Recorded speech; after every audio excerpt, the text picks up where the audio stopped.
Welcome students, lecture number 11. In this lecture, I will discuss additive identity of matrices.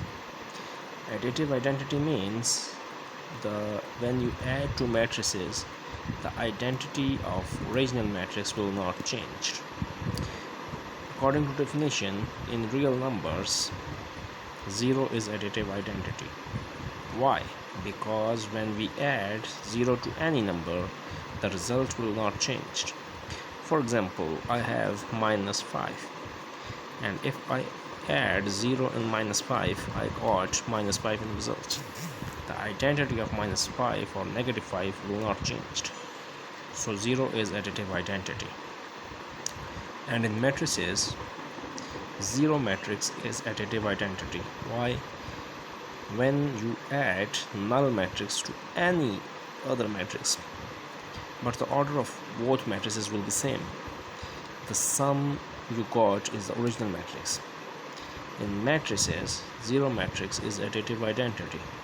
When we add null matrix to any matrix with same order, the sum is the original matrix itself. We got the original matrix in the results.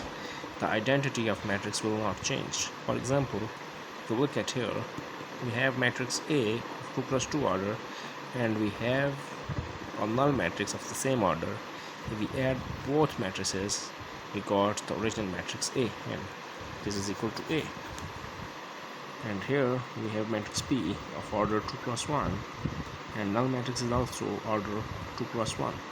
If we add these two matrices, the sum is 1 4, that is equals to B.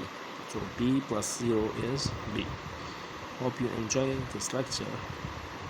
In next lecture, I will discuss additive inverse of matrices, and also the next exercise I will discuss each and every question of exercise 1.3. You guys